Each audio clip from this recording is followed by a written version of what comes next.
So, just to welcome everybody, for those of you who have not come to a peer meeting before, I want to let you know who peer is. First of all, peer members live on the Shinnecock, Montaukett, and Manhasset Nations lands, and we are, of course, grateful for the stewardship of their lands and waters that we all can enjoy today and into the future.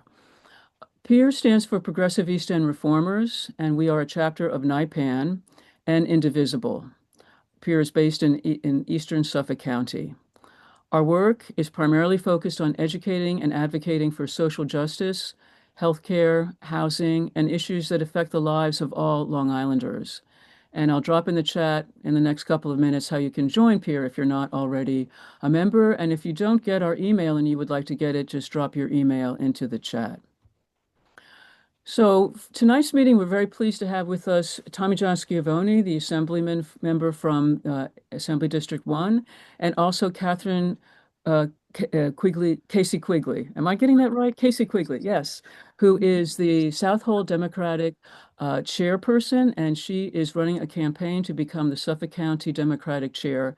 So we're going to start with Tommy John, who will give us an update on Albany. We will have a moderated Q&A with him, and then people can post questions in the chat to Tommy John after that.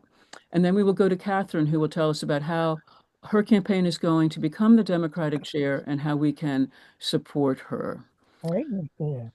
So if you don't mind muting yourself if you're not already muted, that would be appreciated. And at this point, I'm going to turn it over to Sag Harbor's favorite son, Tommy John Schiavone. Please give us an update on what's happening in Albany. Thank you, Catherine. I really appreciate that. It's very nice of you. I have three brothers who might dispute that statement, but well, I'll take it. It's good to see everybody. It's good to see so many familiar faces here. Kathryn Casey Quigley, good to see you. How are you, Chair? Doing wonderful things up in Southold. Just take a look at the numbers there, and so it's good to see you. And also, I want to say that. I've been on these meetings before. In the past, I was councilman in the town of Southampton, and of course, done extensive work with you, Catherine, and a lot of the folks up here on the screen, particularly saving the Steinbeck home and getting the referendum passed for the 0.5%. I was more of a cheerleader, by the way. You guys were doing the work, but happy to have that. By the way, Southampton Town took in $20 million last year on that 0.5% sales tax initiative, but that's not Albany. So we got our budget a presentation from the governor about a week and a half ago. This is really where a lot of the sausage is made, or whatever you want to say about government and law. What gets put into the budget really reflects the priorities and philosophies of our government. New York State has a very high budget. It is currently 260 billion. That's with a B, $260 billion. And that is up slightly, 1.2% from last year. And the chances are very good that, well, let me just go through what her budget is a little bit. She's accentuating, the governor is accentuating affordability, public safety, infrastructure improvements. And we also have a pretty healthy reserve fund, a rainy day fund of $14.6 billion. Now, I just want to pause here for a moment because last year we had a higher fund balance, and we took 7.5 billion and paid off our unemployment insurance that we owed the federal government. This was money that we borrowed during the pandemic, right? We kept people got paid during the pandemic. We had to borrow that money from the federal government. And so what was happening with that is that businesses had to pay that money back. So each year they got 3 bills from the state of New York. Now they get one. It's a big deal. I think it's the right thing to do. We were at a business event up here, and the governor announced that. I swear to God, it was a spattering of applause. I'm thinking like, oh my goodness, we wrote a check for $7.5 billion. But Anyway, it was good, and we kind of saw the fruits of it because businesses did do well in 2025, and so the revenues from that are up. Um, as we know, the federal government is unpredictable. I'm being kind. And we're estimating, because we can only estimate, that we are not going to realize $10.3 billion, particularly in Medicaid. And so that's significant. We get last year we got 93 or 94 billion from the federal government. By the way, that's your money. It's not like they're giving us anything. And so this year we're projecting in the budget to have mid 80s. Um, so some of the highlights that I'm particularly proud of, and I think the governor's on the right track. We are increasing the amount of child credits for families that have children. Um, we are also are now providing a record school aid for public schools in New York, and that share of the budget is $39.3 billion. And that means that the local school districts, they're going to get a minimum of 2% out here in Assembly District 1. Just a little note. Assembly District 1 is the town of Southold on the North Fork, Shelter Island, Southampton Town, and East Hampton Town. So it goes from, and a little sliver of Brookhaven. It goes from East Moriches all the way to Montauk, including Shelter Island and the town of Southold. So it is truly an East End Twin Fork district. So, and in the Assembly District, there are 25 school districts. So there's a bunch, and it is important here. You probably heard about universal pre-K. We dedicated 1.6 billion in universal pre-K, which is a 53% increase. That's great. And a lot of that's going to be done through the school systems. I can tell you last year when the speaker he asked me, he was interested in coming out to the district, and he said to me, what's important to me out in the district. And I brought him to Riverside, and I brought him to the Head Start Center, and we had a kind of an event there, and it was a good event. And the speaker and we got $2.25 million for the Head Start. And I say that because they also house universal pre-K there, and it's a section of the district, I think, that really certainly could use all places could use it, but you know what, we're going to be putting it there. By the way, the project, they need 3.5 million. They've got 2.25, plus they got another 250,000 from a business whose name I forget, and I should not forget. But so they're on their way. So if anybody has any extra money kicking around, so they're going to be putting that up. Also, you also heard about universal child care, and that is significant. We are putting 4.5 billion into universal child care. Now, mind you, all of these numbers are probably going to increase, right? After we go through the executive budget, then Carl Hastie of the Assembly and Andrea Stewart Cousins of the Assembly, of the Senate, they begin to negotiate a lot of this stuff. But the universal child care is it's an increase statewide, but frankly, it's only universal in New York City. And then there are 3 test counties upstate. We don't know how they were chosen or why they were chosen or what the story is there. So one of our pushes, for the rest of us in the other parts of the state, is to get universal child care in the entire state.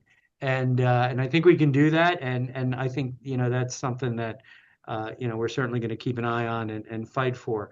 Of course, last year, we did the universal school meals. We are increasing the funding for that.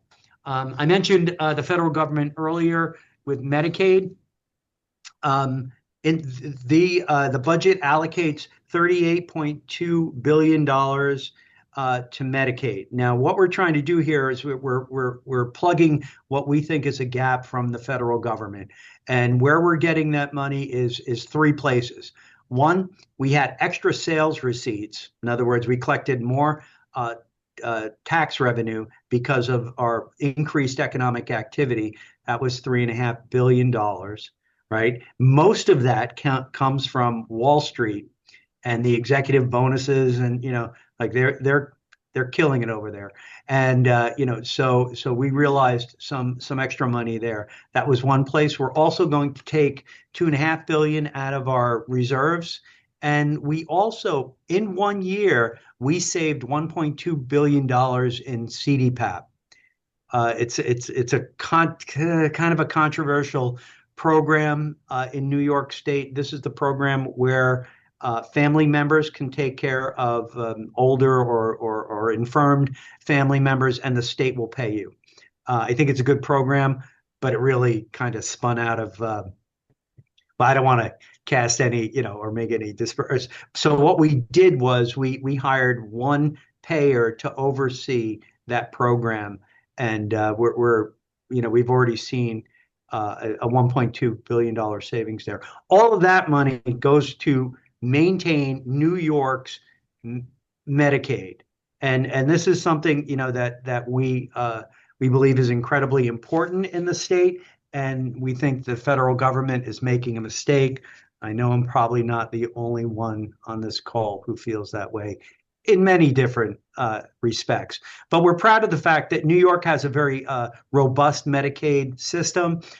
We really lead the country in that department, right? We maxed out on Medicaid years ago to try to get as many people covered as we possibly can. So, okay, other things, $100 million in a program called Move in New York for first-time home buyers, another $153 million for homeless housing in the state of New York. The MTA is going to be getting $8.6 billion. And then they also got their capital plan they got last year. I'll get back to that in a little bit. Clean water infrastructure, $3.75 billion. That's good. And we're putting $425 million into the Environmental Protection Fund to augment what is already there. 300. I'll stop shortly. I know there's a lot of numbers here, and you can look at the budget yourself and all that. But $352 million in gun violence protection. I'm a fan, and I believe that we should be doing that. And $25 million for mental health care outreach teams, and another $35 million in crime prevention. Now, there's probably some other things, or some other questions that you might have. It's a big budget. Locally, I can tell you that some of the things that I'm working for in the first Assembly District, for those of you on the South Fork commuter connection, there is a capital project to get more train service. So we need sidings so the trains can go past one another. That's a very huge project. It's something that we've been on. My predecessor has been on this since the 1990s, and that's $260 million. I'm going to be making that ask. Also, there's funding for the buses. You know that we have buses in the morning, and we have buses in the morning from each of the train stations that loop around to the school and the hospital and in East Hampton. That is funded by the state. The governor in her budget cut it back to $500,000. I'm looking to get it back up to the $750,000. Wish me luck there. Food insecurity is important. I'm pitching for Long Island Cares. I did Long Island Harvest last year, so those are the major ones, and they work with some of our food pantries, and I'm certainly going to be working with them as well. But this is our budget letter. I put in an ask for CAST up on the North Fork. They do a good job in a variety of areas. One of the many things that they do is a food bank as well. OLA in East Hampton. Both OLA and CAST are providing a variety of services to our population of new Americans out here. Um, the Peconic Estuary Partnership, this is the group that I guess oversees the estuary. I'm going to try to increase their funding this year up from $750,000.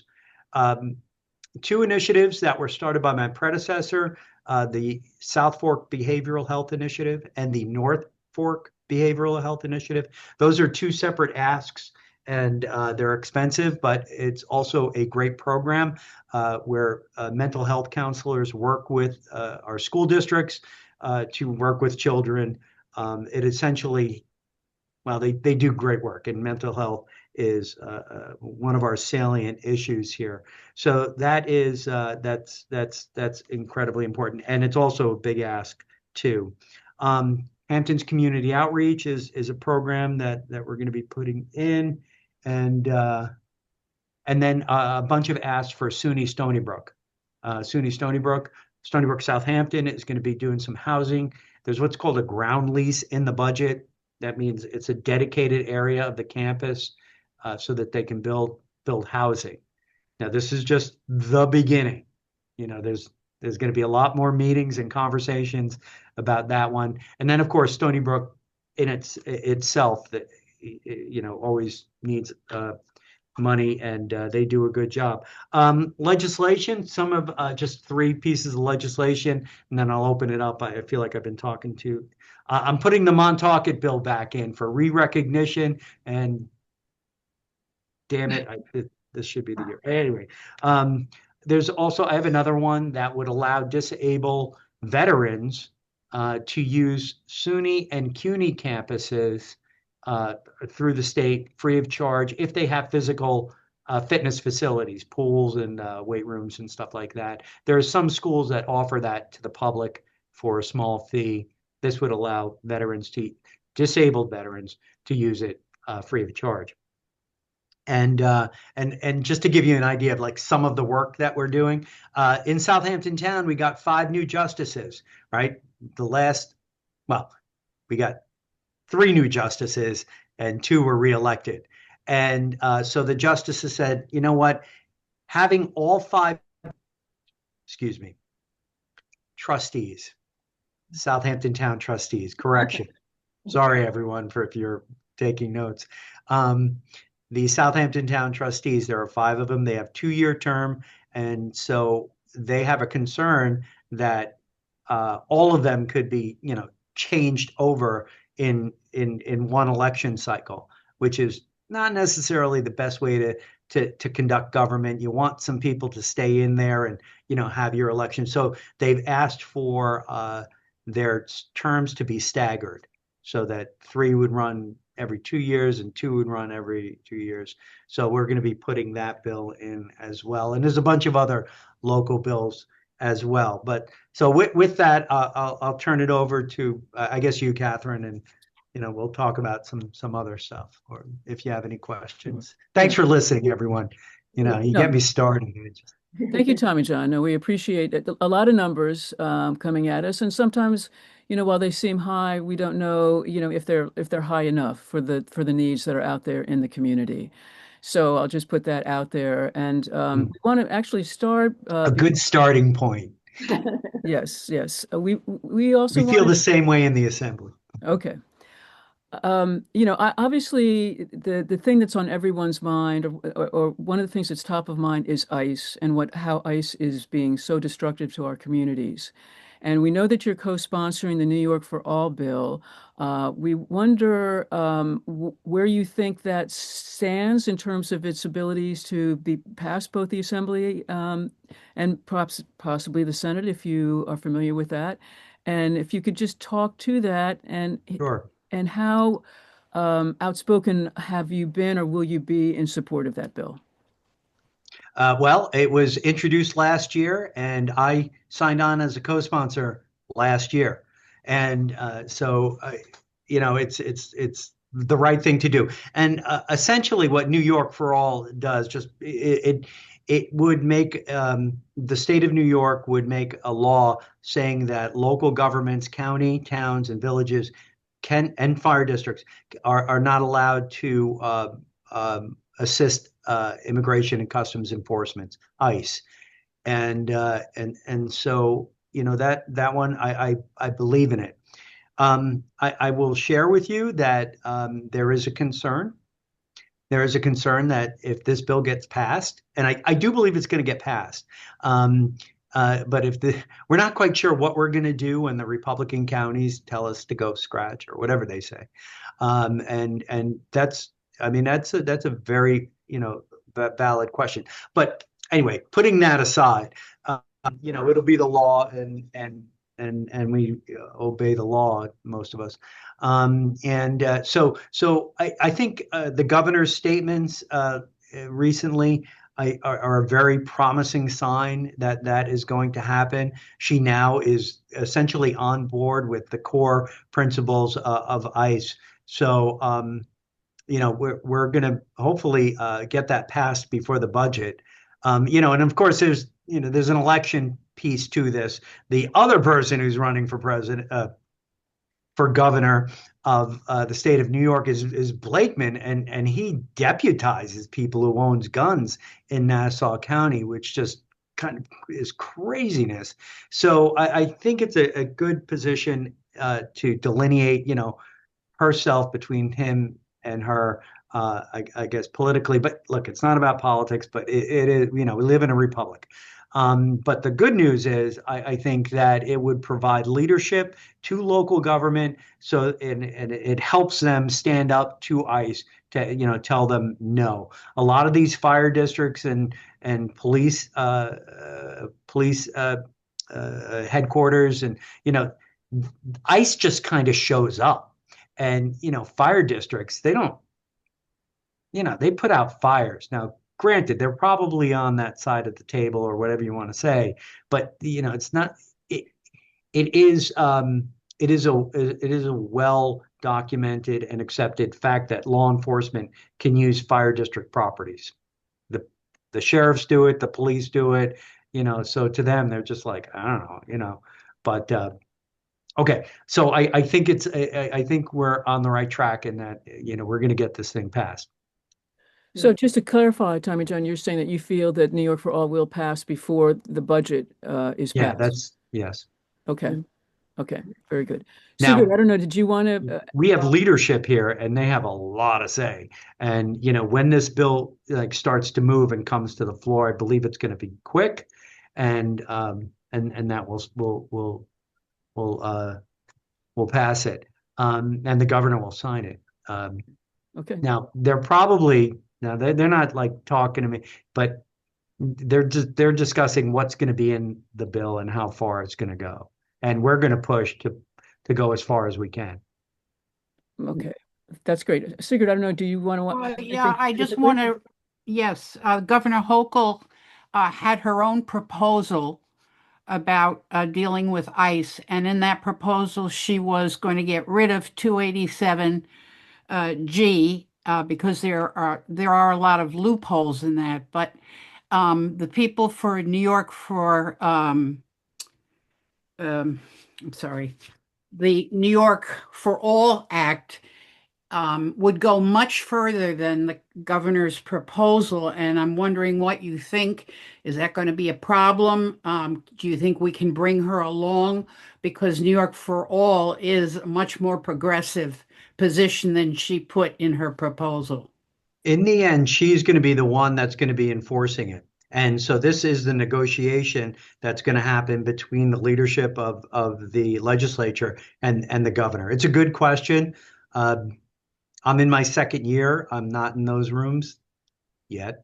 Um, but the short answer is, you're right. And the legislature is going to push her as far as we can. So 287, that's a section of law that allows law enforcement, or no, that allows governments to actually sign like an intermunicipal agreement or go into contract with an entity like ICE to use facilities, bathrooms, Yeah, but things like that. more than that. But what has happened in reality is that local government has cooperated more than we would like them to. because there have been loopholes that we want to close. So we really want to advocate for New York for all. And I was hoping that we could get you to, even though you've signed on already, and I didn't realize that before this meeting, that you will speak up for New York for all because Hmm. um, the 287G that she's getting rid of is not going to be enough. Yeah, I have signed on, and like I said, I signed on early, and I am part of the choir of people who are pushing this in the assembly. And I think it is a good time to note, when we had ICE activity in Hampton Bays and West Hampton, I put out a statement that morning, as soon as about, like ICE, as well as, you know, uh, the subsequent ICE raids that we've had.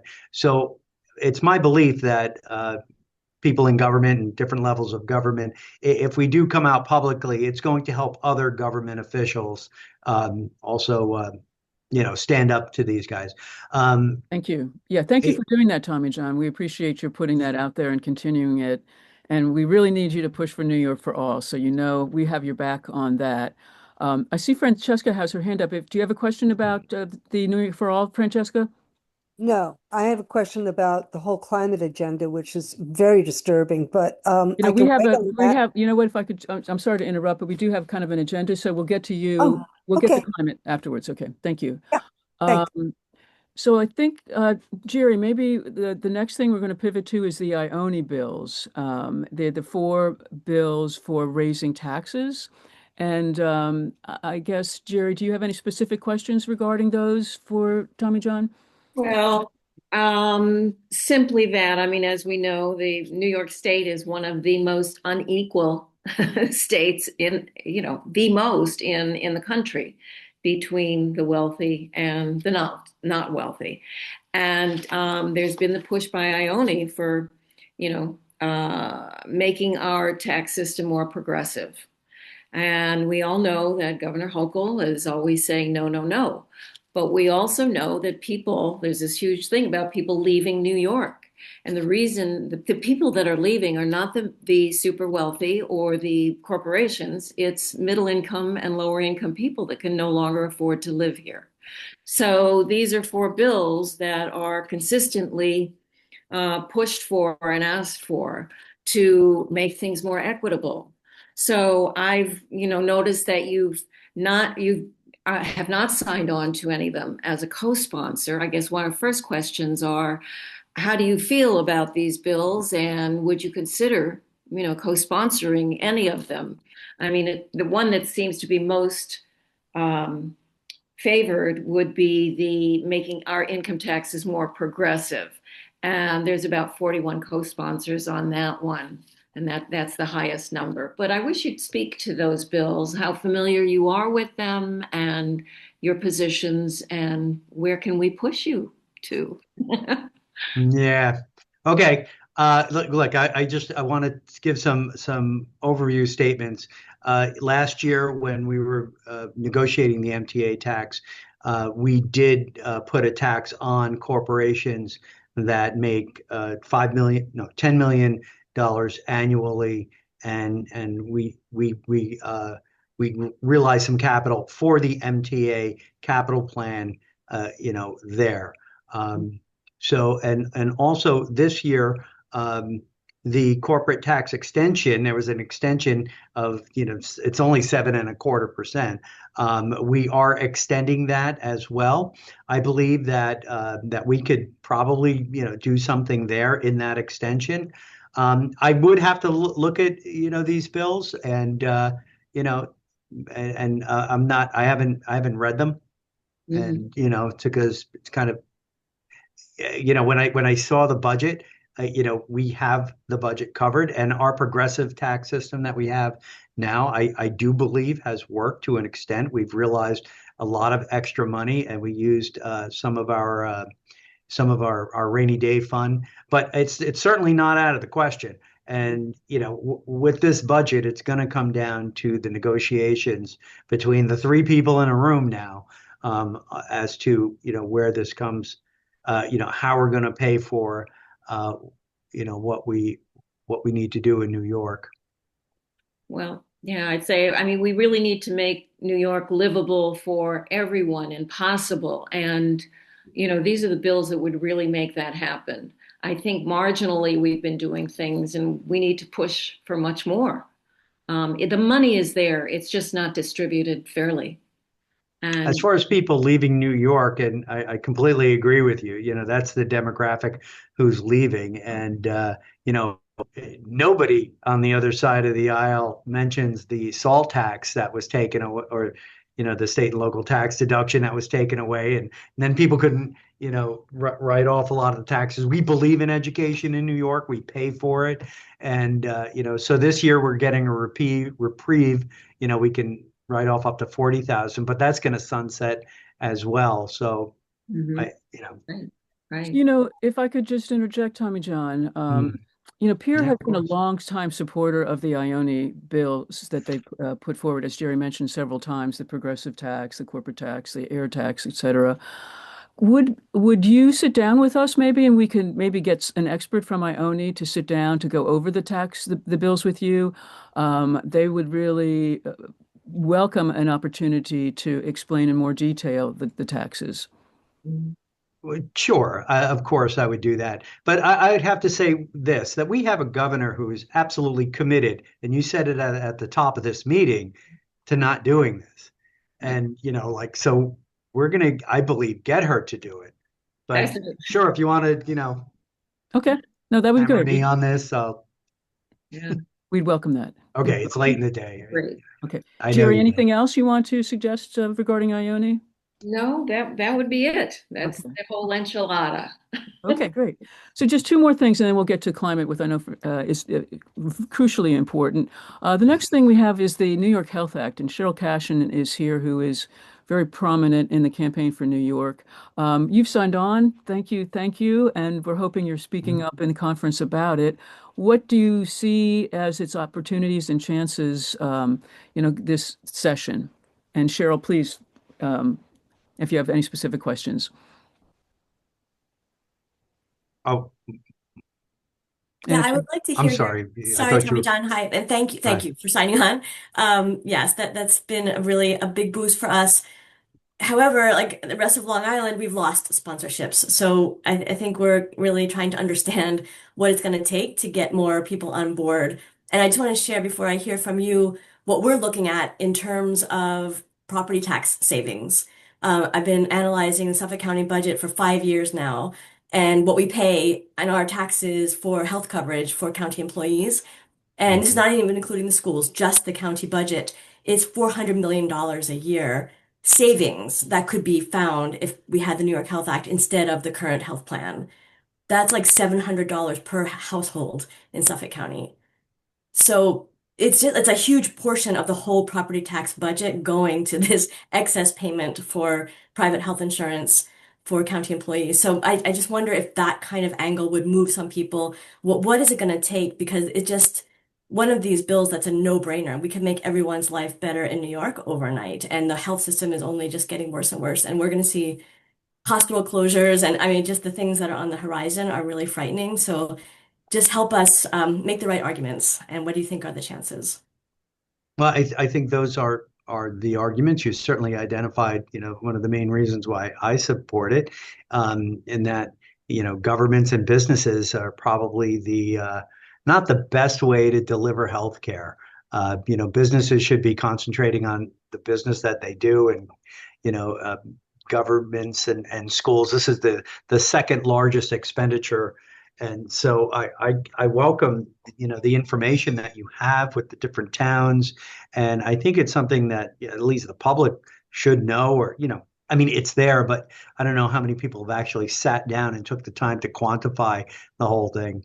And, we call our system a system, but it's not a system. It's a series of policies, and it's a series of laws that we have in New York State and our county health departments. And then we have hospital groups that, you know, deliver healthcare, and then doctor groups. It's really fragmented, disjointed, and it's based on the profit model. And so small wonder that people are surprised that it costs a boatload of money, to do this.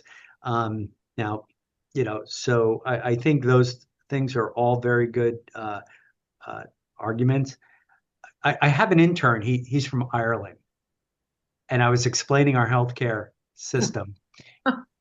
And right, and it's kind of like under the the heading of you have to go somewhere to know where you live. So I'm talking to him, and he's explaining like what they do over there, and he's just, why do you do that like this?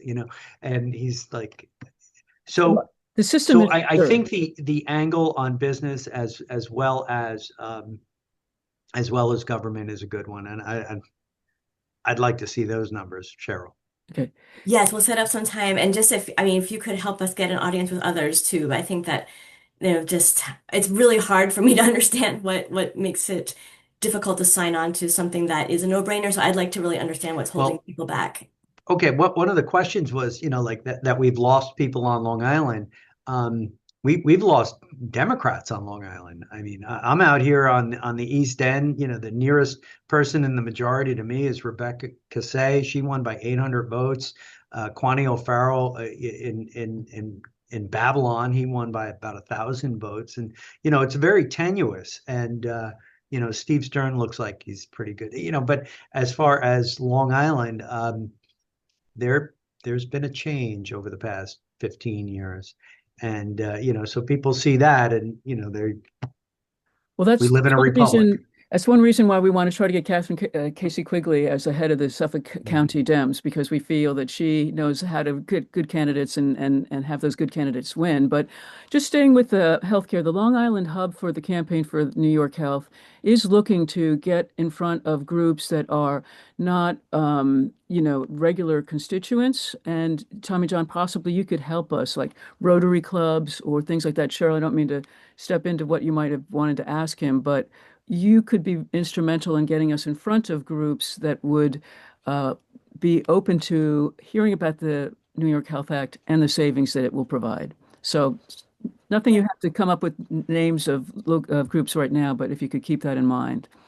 And just to help talk about it in a way that's not left or right or Democrat or Republican, like it affects absolutely everyone. And really the small businesses and the taxpayers are the ones who are hit. How do you do that?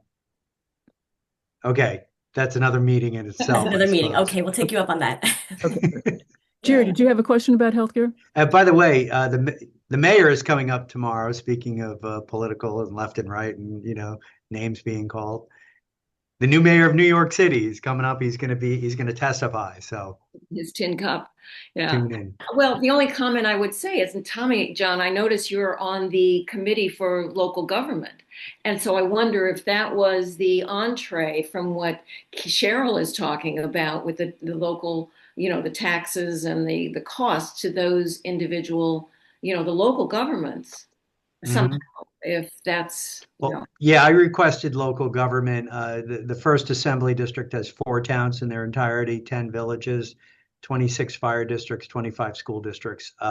It makes sense for me to be on local government, and and for a number of reasons. But yes, the town of Southampton pays $40,000 for a family plan, one person's family plan. And by the way, that one person also pays in herself, another, I think it's 10% or 15 on top of that. So it's really insanely expensive. And in some weird way, I hate to admit this, but like what's happening in Washington may even be some kind of opportunity to really start a national dialogue on this. And I believe the last time we had a real national dialogue was when we were talking about the Affordable Care Act, President Obama. We were arguing with one another, but we were talking, at least in my realm, it was policy. right. Yeah, no, we feel what's going on in Washington makes this even more urgent, and if New York and California passes it, then the rest of the country will follow. So, Cheryl, anything else regarding the New York Health Act? Hold it. Could you repeat that? Yeah, I'm I sorry. will. If New York and California pass I, it, the rest of Well, the country will yeah, follow. then we would be okay. models. We would be Well, models for the again, rest of the and large country. states, yeah, that I understand. Mhm. I'm just And Don't leave Oregon's this very close as discussion. well. I think so. I'm going to put in the chat. There was a health affairs article just published this week that Martha Livingston and Ashley Fox and a bunch of others, I think Len is on there too, just making the case for state level single payer. So I'll put that in. It's really great just really succinct, great analysis. And the trajectory is just not sustainable. Suffolk County, 14% increase in their healthcare costs from last year to this year. So Mhm. it's just not sustainable. Like something has to be done. And this is ourselves overpaying for our own healthcare and then overpaying for our civil servants' healthcare. So I'll follow up if that's okay, Tommy John, and maybe we can have a deeper discussion. Sure. Great. Okay. So the last subject that we wanted to just bring up is the Senate just passed I guess, a bill on protecting the New York State voters and poll workers and people who work on elections. And are you familiar with the bill that just passed the Senate? I'm familiar with a package. No, not the one. By the way, the Senate passes about 2,000 bills. The Assembly passes about 875. Okay. Well, So, we're very concerned about the midterms and the integrity of the elections. After mhm. we saw what happened in Georgia and what's happening at other locations, will people be able to actually vote? So what is going on from your perspective in Albany regarding protecting our state's ability to have everyone's vote count? Well, you know what? I'm not familiar with that piece of legislation. My apologies there. It's actually on the sheet. I didn't know that it passed, but I certainly believe in all of this. And what we can do about Georgia is difficult, to say the least. And it's not just Georgia. You all know that a lot of the good public civil servants in these boards of election throughout the country, a lot of them have been chased out because of what happened in 2020 and how they were attacked. Some of them were attacked by their own party. And so, they said whatever they said, and they quit. And so those positions are now being backfilled by loyalists of Yeah. of the Republican Party controlled by Donald Trump. So I am very concerned about this. But in New York, our votes are, secure. Okay. It's a misnomer, like this whole thing about identification. I mean, it's a solution looking for a problem. It doesn't happen, and like we've got 60 lawsuits in the last presidential election. I mean, one of the beautiful things about this country, we're more like a sponge as far as voting goes. You try to pop a sponge, you can't do it. And the analogy is this. I hope this makes sense. Is that each state has their own voting systems. Each county in each state maintains their own voting numbers and processes. So it's in that respect, it's really hard to game our system in a large scale, except for social media, except for but May that be true. well, look, I'm being told like the votes are corrupt and that it was rigged and it was all these things, and in my opinion, only people who think like that will do that. And so yeah, I am very concerned about many of the things that I'm hearing in Washington, and that's one of about 50. Okay. Okay. Yeah. We are concerned with the people who are talking about it doing it for sure. Jerry, did you have a comment to make? Um, oh gosh. I think that when you talk about the 50 states, and then we know that, there's no voter fraud, it's really about administrative fraud. And I Yeah, think voter suppression that can go on, and yeah. I believe that the 2024 election was rigged in such that the voter suppression was so strategic by our opponents, Yeah. that it really made a huge difference, and I think lost the election among other Mhm. things. But that's what I'm concerned about. You could have 50 states and all of that, and they say, oh, it's hard to Mhm. rig it. But if they're strategic, which they are very strategic, going into specific districts and messing around, and it's administrative fraud that we have to worry about.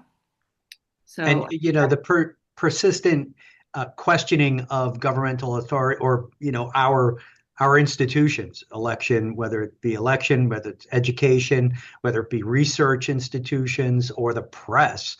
Like so many things are being called into question, so that like there's a significant portion of the population that just believe virtually anything they're being told. Mhm. But I don't need to tell you all about this. Yeah. Well, anything we can do to protect the New York State voters, we urge you to do. We So have a great system. I've seen it. I've been at the Board of Elections. I've been out there for recounts. It's, there's a Republican side and a Democratic side, and they do things together. They are humans. Nothing is perfect, but it is a very good system. And I have to say, I was very impressed with it. we have some poll workers and poll watchers here on the call, so that's good to hear that. Thank you So wait, is it time for for, that. I wanted to ask about climate before you go. Finally we are at climate. So Yeah. please Yeah. ask away, Francesca. Yeah, I mean, this is really critical because Governor Hochul has set her sights on delaying, which is really denying the New York Climate Act. She's been quite hostile to it. And at the same time, she's putting in these, agreed to these gas pipelines, and she's pushing nuclear very heavily, which takes decades to build, decades we do not have on climate. I mean, Donald Trump has just kicked out the last brick in climate protection on the federal level today I don't know if you know this, but he undid the law or the ruling that said that carbon dioxide was a hazard to human health, that carbon dioxide in the atmosphere, which is critical because it gets rid of all the standards, the gasoline, the auto standards, anything that had to do that tried to rein in carbon pollution is now off the table because of his act. So New York being able to actually implement what is the law. I was hoping for better with Lee Zeldin. Oh Go no! on. Oh, Lee Zeldin has been I'm battling sorry, like climate he's from ever Eastern Long Island. Yeah, well, no, he was always bad. He was always Oh, bad. He had a 7% I know. a positive record with the League of Conservation Voters when he was out here. So that just tells you how bad he was by claiming to be an environmentalist. But this is crucial. So we need to not He'll say build anything. nuclear, but we have a number of bills. We have a lot of bills on climate. One thing is, before we get to the bills, I want to know if the Assembly is going to push back on Hochul's attempt to undo the Climate Act. That's one thing. Second, we have what two bills on solar that would be very important. Solar is now cheaper than any other form of energy, and we have ways that we can really push them. There are two acts. One is the ASAP Act, which would help solar and like solar farms and for people for like larger solar projects. The other one, which is really critical, is the Plug-in Solar Act, or the SUNY, it's called. I forget what it stands for, but it would allow Utah is the only state that does this now, but it would allow us to do what, people all over the world are doing, millions of people in Germany are doing, which is plug-in solar, where people who are apartment owners or people who want to who live in among who can't afford the upfront costs of solar on the roof can buy these portable systems up to 1.5 kilowatts to help generate energy in their home. You just plug it into the wall and it goes into your system, and it actually goes into to power your house, and it can power not your whole house, but it could significantly go to help lower energy bills for people. We're just getting killed by them. The energy costs have gone up so fast. So there are two solar bills, and then there is the insurance bill that I spoke with you about last year, and thank you so much for co-sponsoring, which is the Insuring Our Future Act. which would help to protect homeowners when there are climate disasters so that their insurance would not get canceled. And it would also ask the insurance companies to not invest in fossil fuels because they're investing in the very thing that is going to cause the disasters that then they won't be able to cover.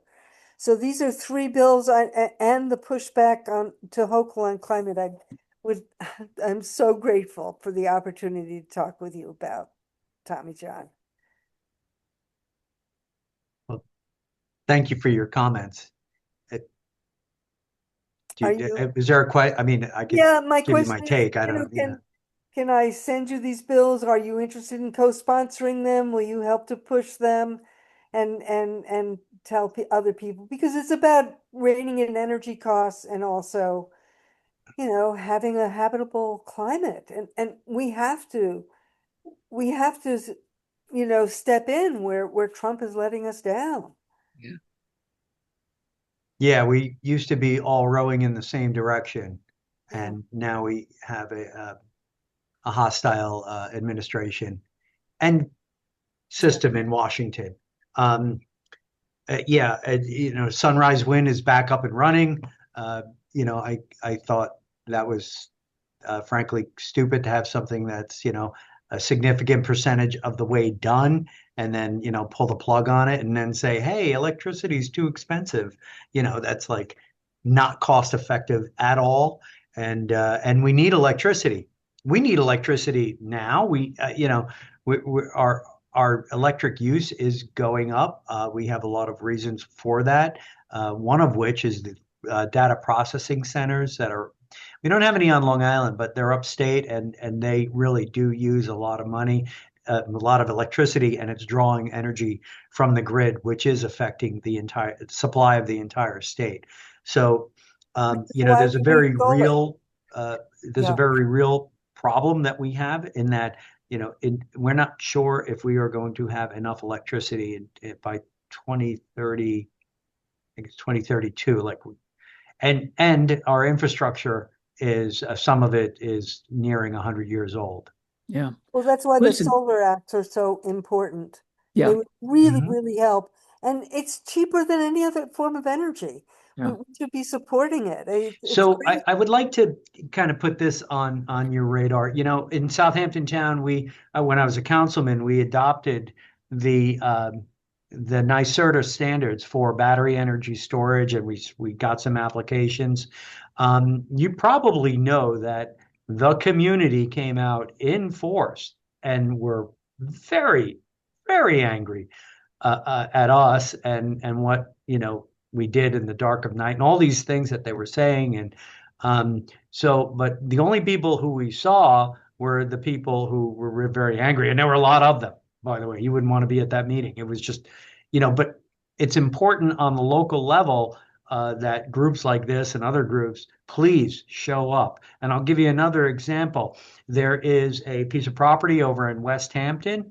It is owned by West Hampton Village. And it's actually in unincorporated Southampton Town, but West Hampton Beach Village of West Hampton Beach, they were like, well, this is our old municipal site. It's a kind of a dump. We put concrete there and millings and vegetative waste, and so they said, let's have this company clean it up and make it a solar farm. The neighbors are pushing back against this really hard, and they're going to sue the West Hampton Beach. They were calling the district attorney, and right, wrong, or indifferent, but these are very, very granular local fights, and other municipalities, they see this, and then they make laws. And what we see in the town of Southampton, we have now changed our battery energy storage laws so that we can have a 5 megawatt battery in light industrial LI 80, which is not what we passed. And you know what? That's what the people wanted, and that's what the town board gave them. And so now, and as you know, energy storage is part and parcel to the renewable energy that we need to get to. Yeah. So listen, first of all, I just want to jump in and thank I'm Francesca sorry. for I was like, bringing yes, I that up. remember I mean, that. climate is so crucial because without, we really need to act and we really need to act fast. And these bills are that she's promoting will help I'm tremendously. on the So Heat Act. I'm also on the Packaging Reduction Act too. I tried to get both of them onto the floor last year. So you're welcome. thank you for that. Yeah, And You know, thank you for I want to talking thank about, you. the people Yeah. having to show up at meetings. That's important. But well, locally, this is what I'm saying. Like, exactly. But I have to say, we have to pivot to yeah. Kathryn Casey Quigley at this point to give her an opportunity to speak. If there's any questions that people have for Tommy John that he didn't answer, you can drop them in the chat and we will get them to him and get back to you on that. But thank you so much for your time tonight, Tommy John. We appreciate it, and we will be in touch. Okay. Thank you, Catherine. And thank you, everyone, for having me on tonight. Really appreciate it. And it's good to talk about budget stuff. Thanks for listening to the numbers. I'm going to get back to it. Okay, thank you so All right. much. We appreciate what Bye-bye. you're doing Break a for us leg, there in Catherine. Albany. Okay, I, good Bye. luck.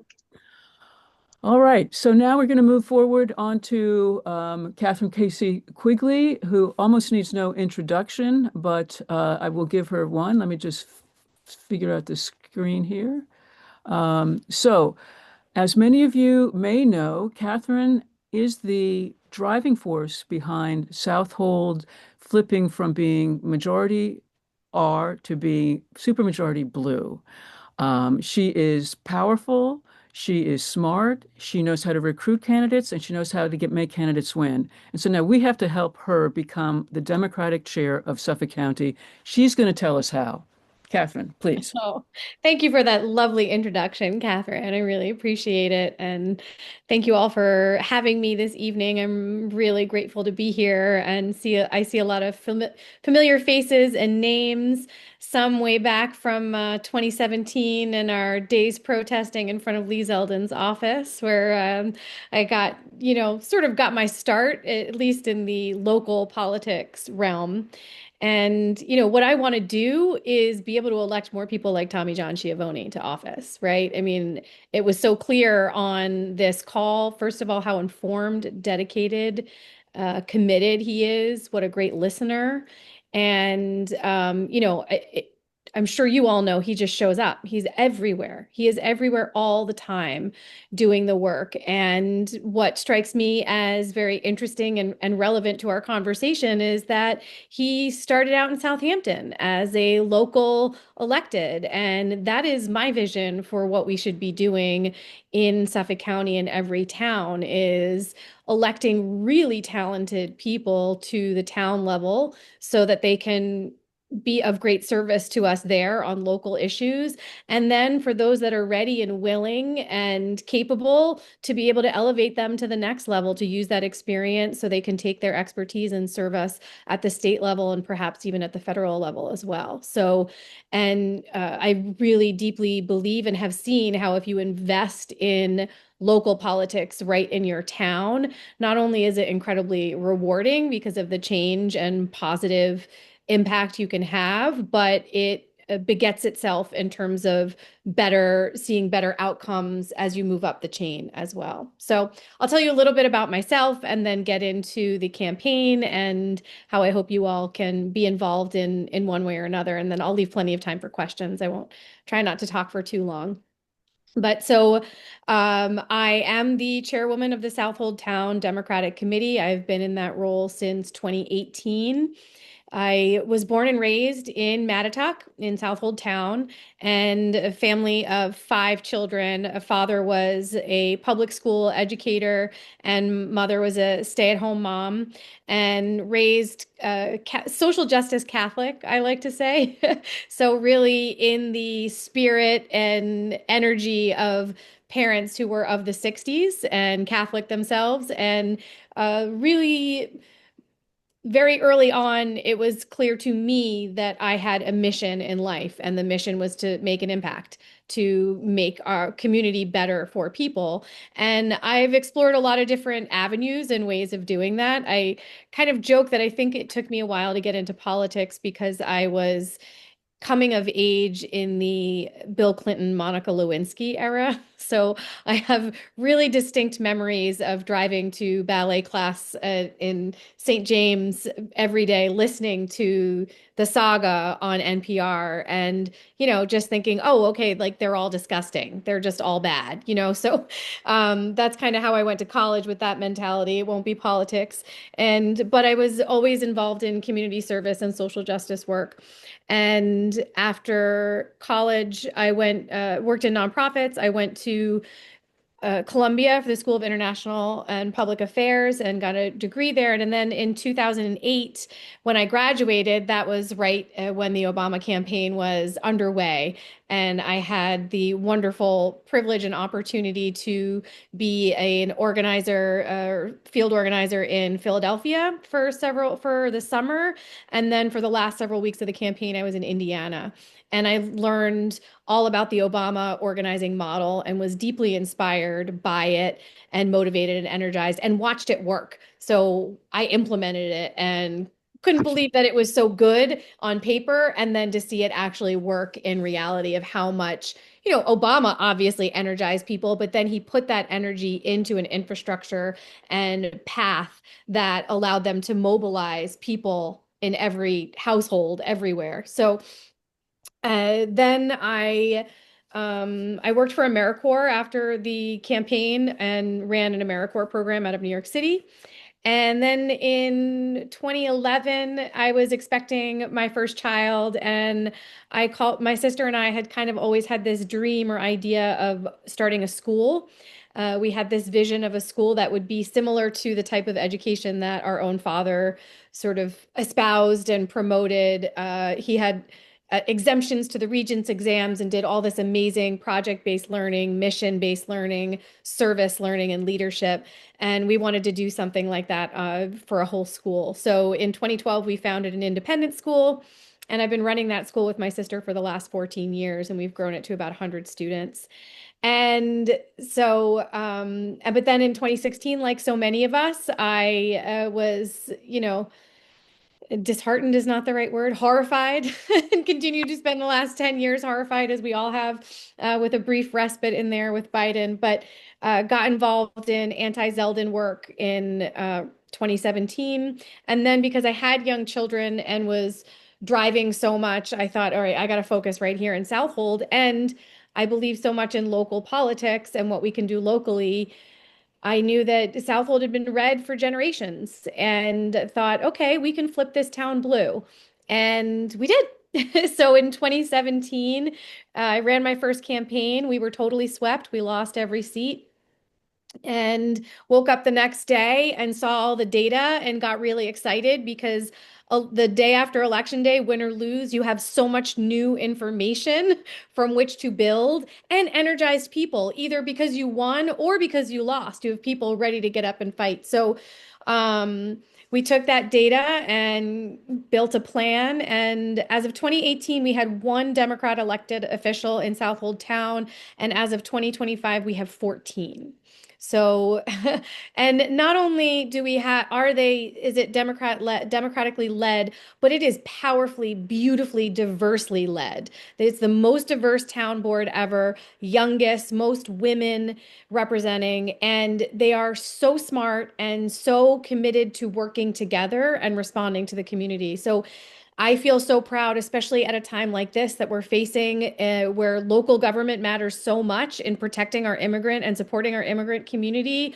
I feel so heartened that we have strong leaders there now. And so that's just one example of how much it matters. So all this time, I've been seeing kind of what's happening at the county level, or rather what's not happening at the county level for the Democratic Party, and have been pretty frustrated.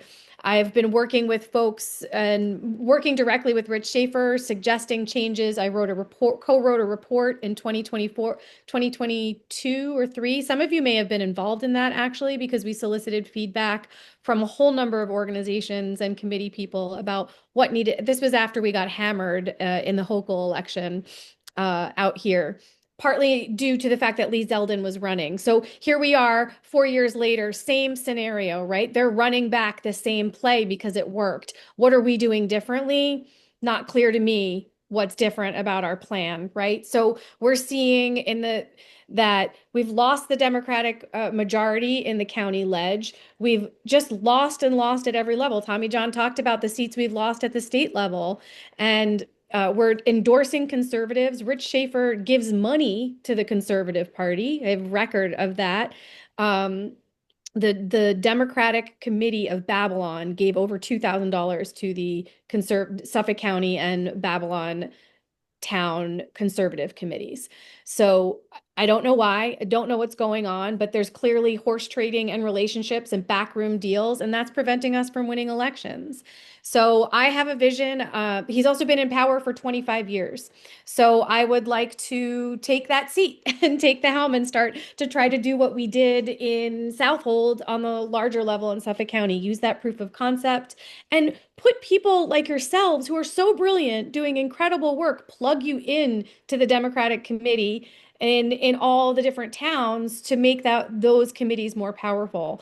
And those are also the folks who will be responsible for voting for me. Now, in Suffolk County, we have 10 towns. The 5 eastern towns, those committees are actually pretty robust and pretty full. 4 or 5 of those then also win a lot of elections as a result. That's, the Forks, basically. Riverhead is still fighting it out, but they do have a fairly full committee. But countywide, the committee is 36% full. So 36% full. So, and actually, if I was thinking about it, I should take out the East End towns and calculate it again because the East End towns are so full. So we're probably looking at more like 25% full. So 75% of these Brookhaven, Islip, Smithtown, Huntington, and Babylon, those seats sit empty. They don't have people. There's no power at the base, at the grassroots level to help get out voters, register voters, inform voters, collect signatures on petitions, do all the work of organizing neighborhoods. I love the design of the Democratic Committee. And so for those who aren't aware, I'll just do a quick overview, is that the committees consist of elected representatives who are basically neighborhood leaders. Every town is divided up into little election districts. And, it's where you vote. It's where your polling place is designated via that. And it has, maybe about 1,200 voters. So usually 300 to 500 Democrats. And the election district leaders in that area, the committee members in that area are responsible for those Democrats. So it creates a 200 to 1 ratio. That's how local level the Democratic Party should get. All the way from the top with Ken Martin at the DNC, you should be going down to a 200 to 1 ratio. And then if you get even better, which is my vision now for the East End towns, you can have little mini deputies in there too if you wanted. That's what I'm hoping the East End towns can do, so that like I'm an election district leader for ED 13 in Southold, and there's 2 of us. Now, if we have other volunteers who are interested, we can plug them in too, and we can have them be a deputy so that now our ratio is even lower. And we can go beyond the Democrats. Let's try and reach out to also all of those blanks. We know that the Democratic registration is dropping, blanks are increasing. Let's go reach the blanks in our neighborhood and independents. Let's talk to the Republicans. I bet some of those are disaffected. Maybe some of them are still registered as Republican because they were told to do that 20 years ago and just never changed their affiliation.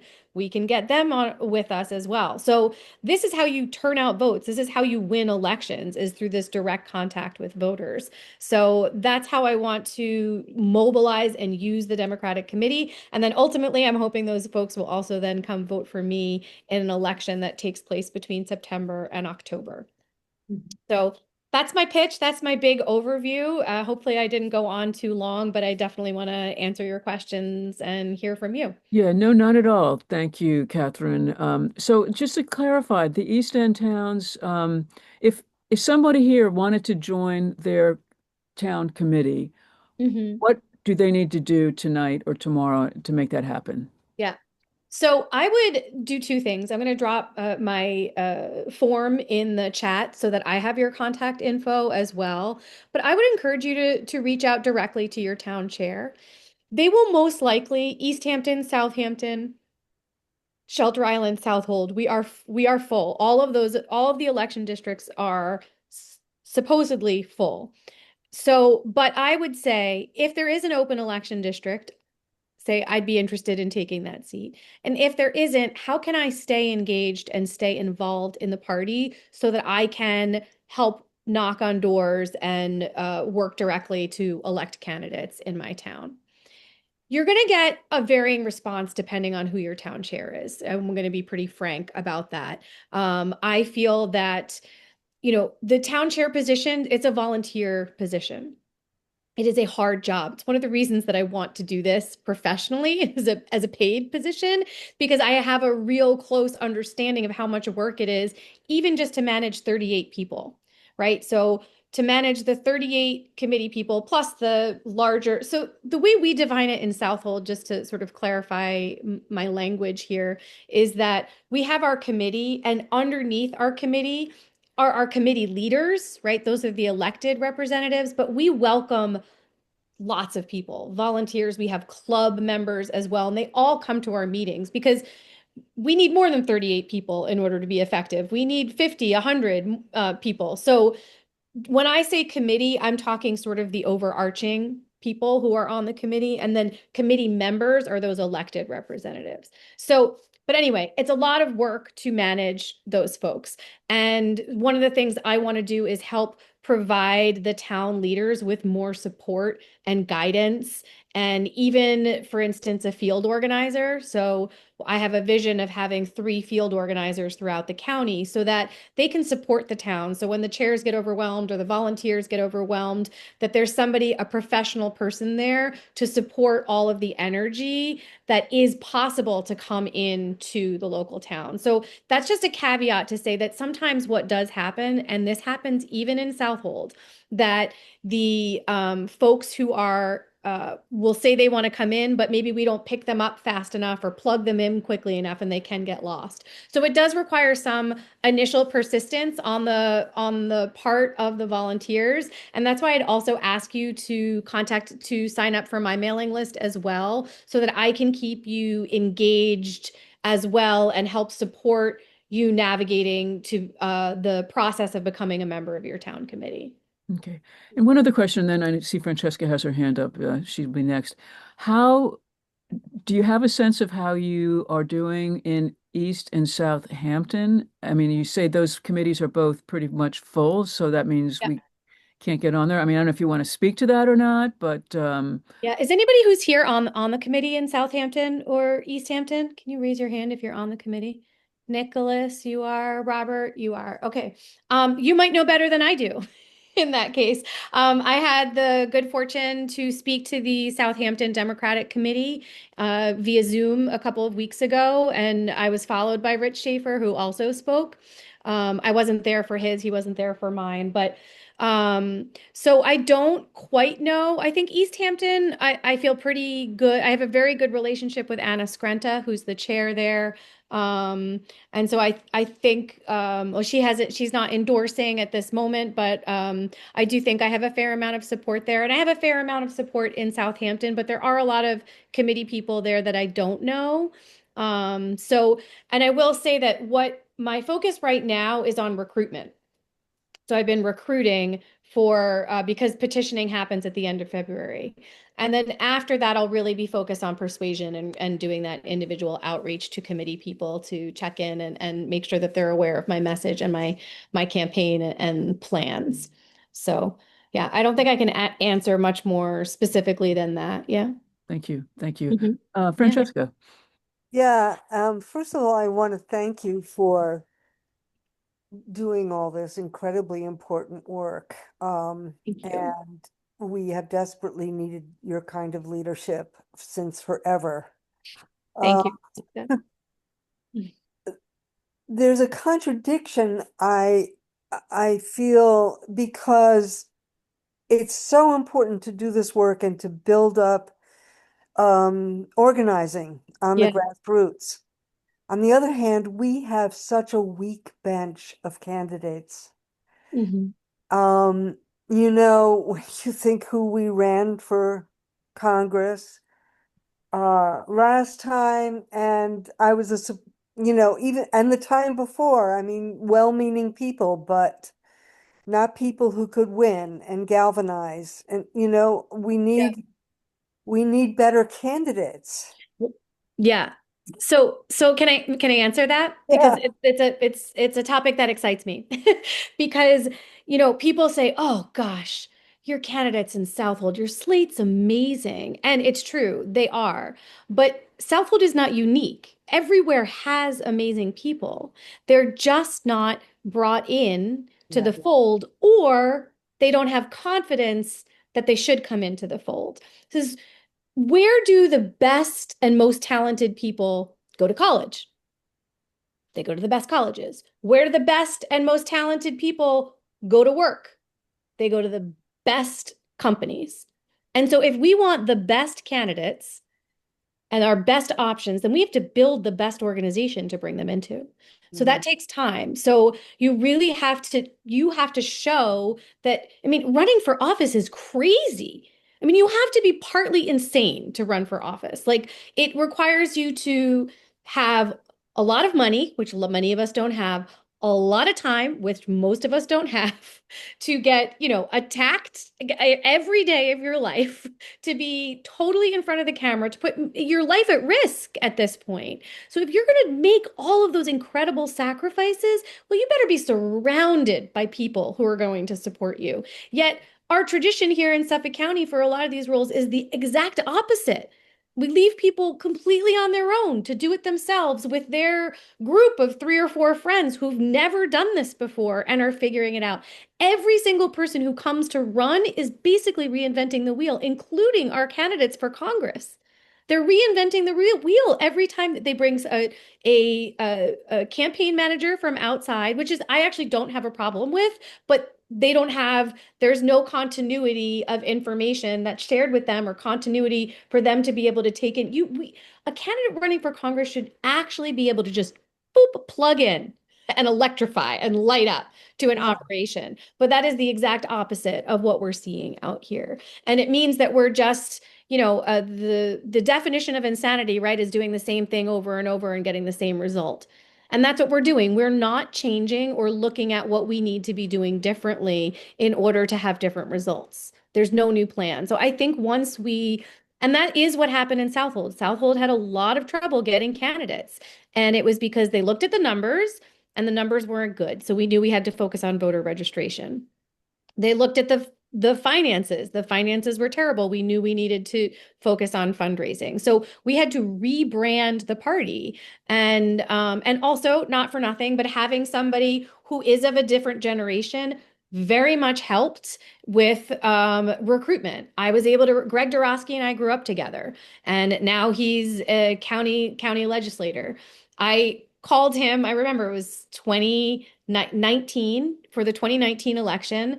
I called him up and I was like, I was looking for somebody for assessor. So, which is kind of like the lowest rung to come in on. And so I called Greg and said, you know what, I think you would be good. What do you think?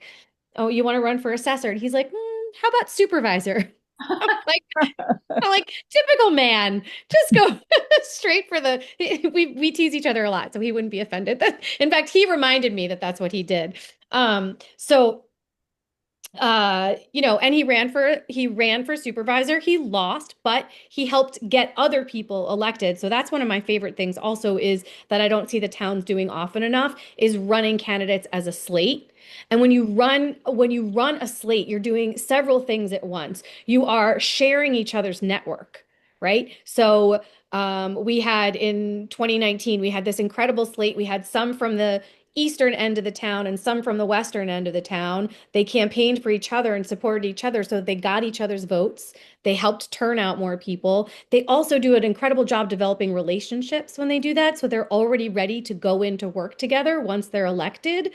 And there's just economies of scales and efficiency that's created as well because you're not creating just countless piles of material for people. You can have one palm card that has all your candidates and then little cards for the individuals as well. So just different things like that make a huge impact and help with the energy as well, right? We know that campaigns are so much related to the energy that you can build around it. And if you have multiple people that you can get excited about, the energy is only going to grow from there. Yeah, no, that's key. Energy is absolutely key, and that's what you bring and what you've done in Southold. And I remember one election cycle, you had the town board members actually campaigning in the summer, which up until then they never did, and it was Oh like so yeah. sensible. So, Oh but yeah. tell us going forward when the election will be, or give us some timelines, and that might be very Sure. helpful. Sure. So the election is legally has to happen between the dates of September 17th and October 6th. It's an in-person election. It's only committee people may vote, and it is called at the discretion of the chair. He can call it with, I think, as little as 3 days' notice, which I just read last night. I was a little scared to see. Oh, I think somebody un yeah, there we go. Yeah, between and it has to be in person. And yeah, our work is to get there's 750 people on the committee right now.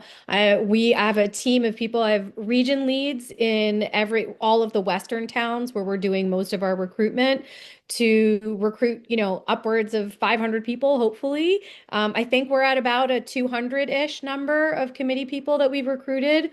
It's in the end, it's going to be a numbers game, and we have to recruit more people and have more folks that are going to be voting for me versus him.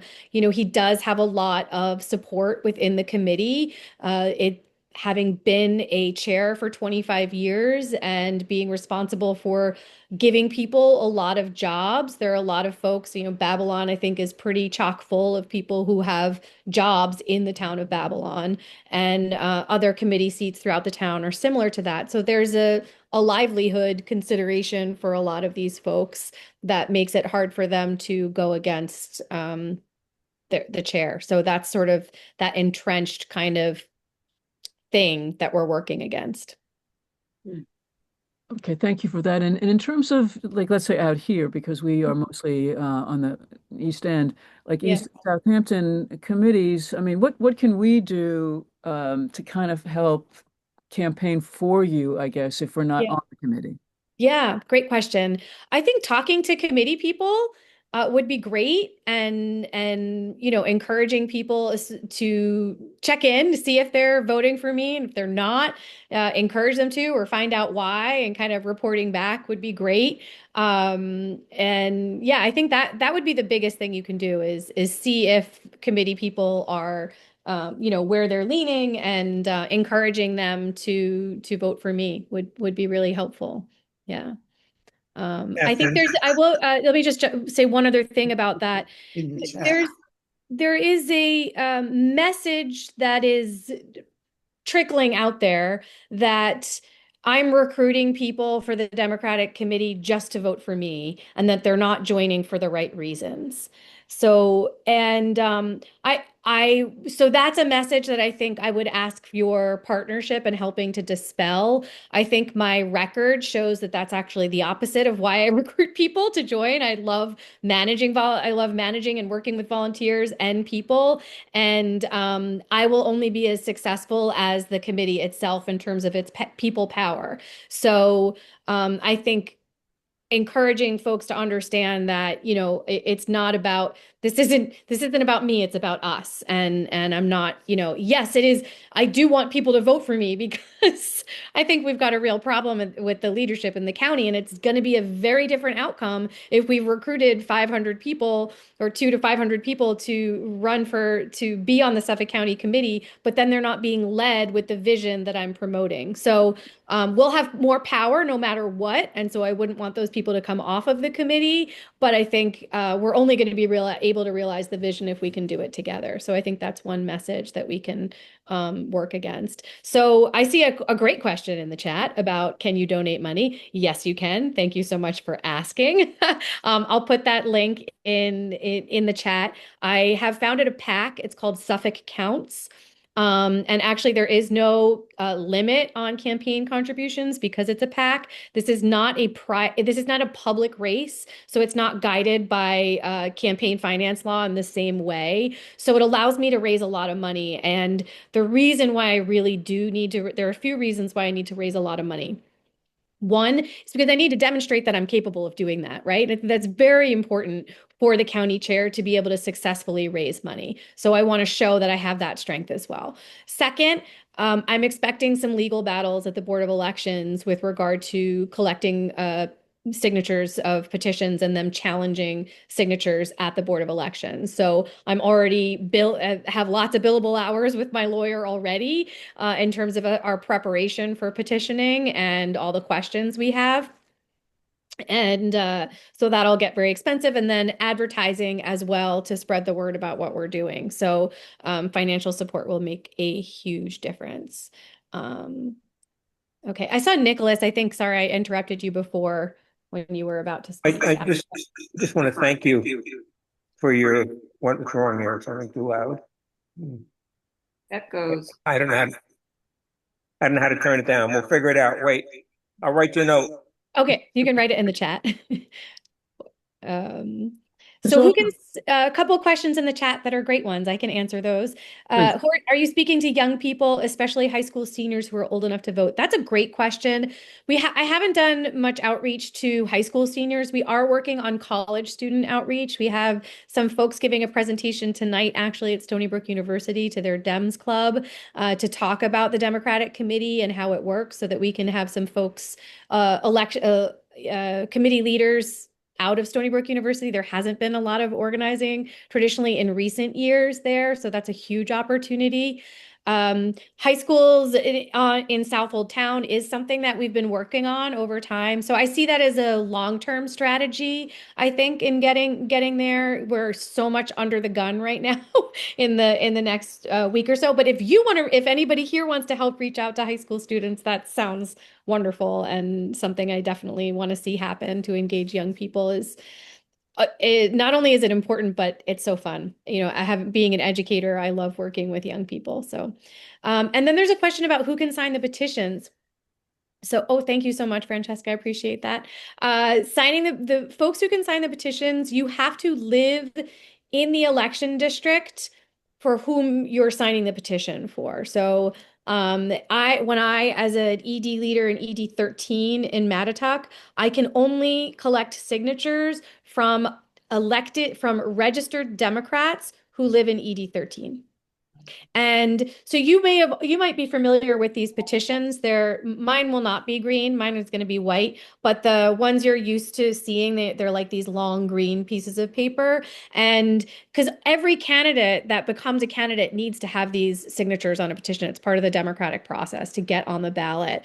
And so the candidate can collect signatures from folks who are registered in that party in the district that they're going to represent. So, Chris Gallant and Lucas Ventoris can collect signatures from registered Democrats all over CD1.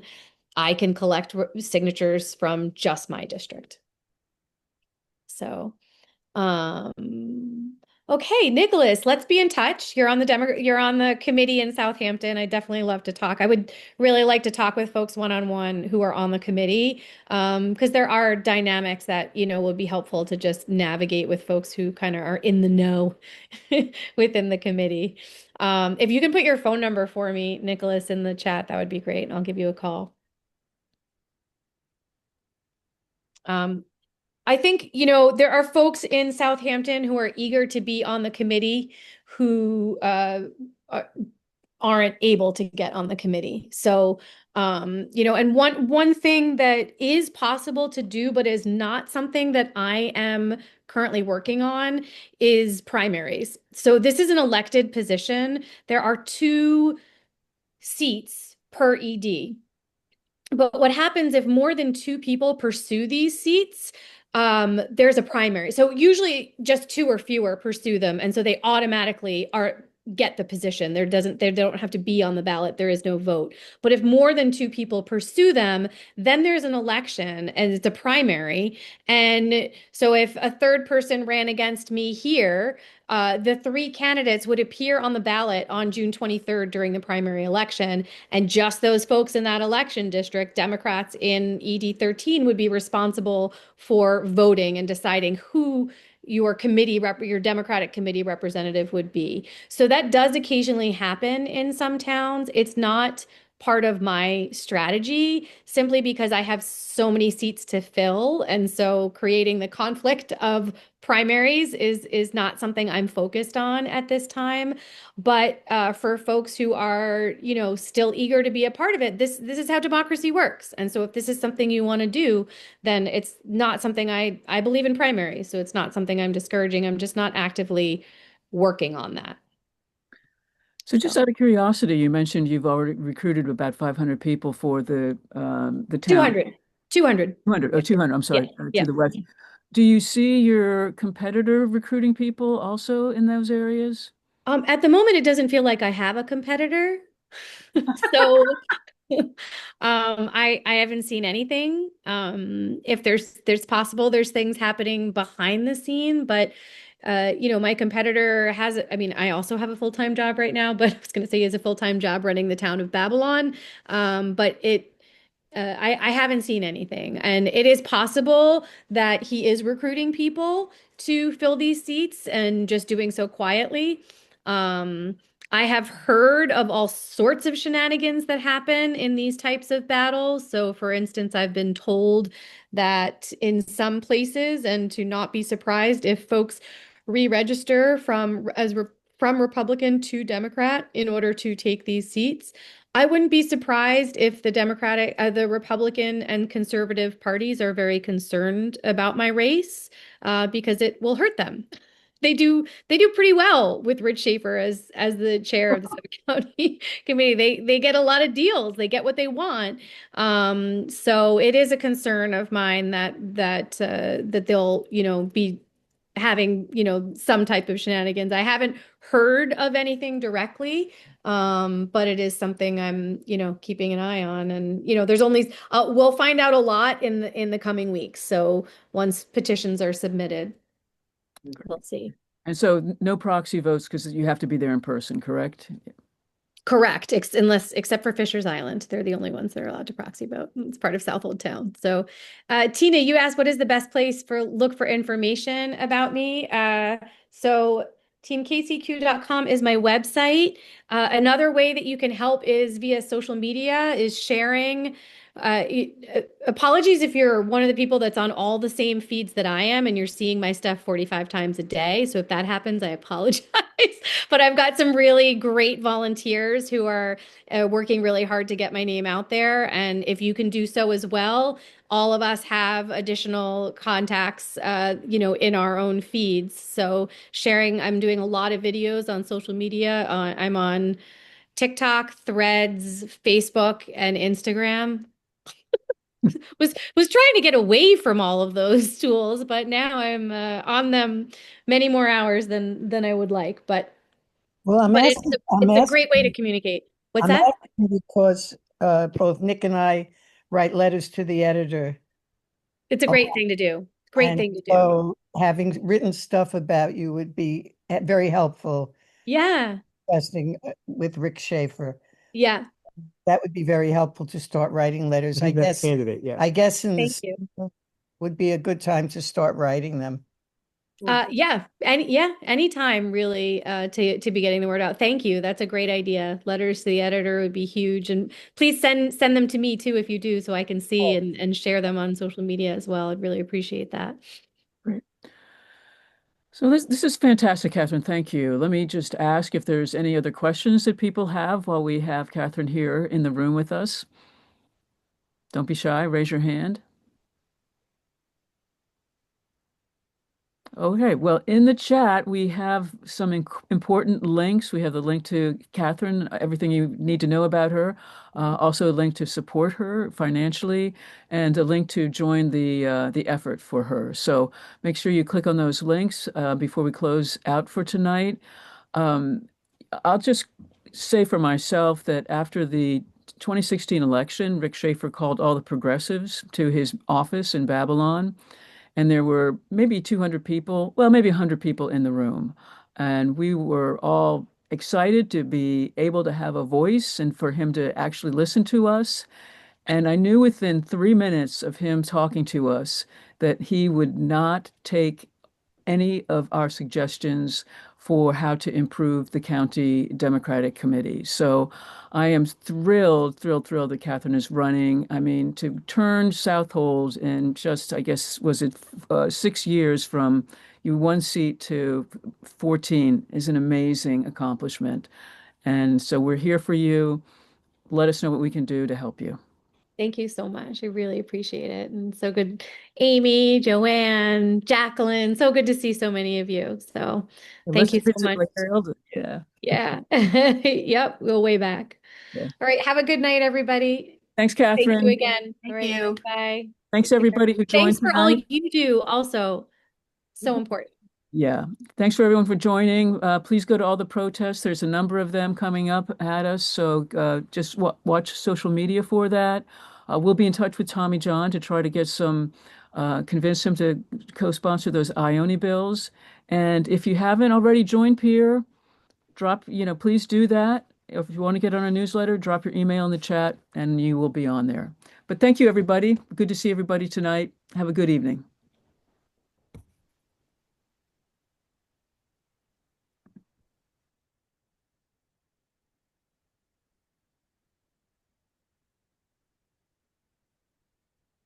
Thank you, Jerry. Appreciate your help. Yeah, thank you. It was great. I think that Yeah, was really, really good.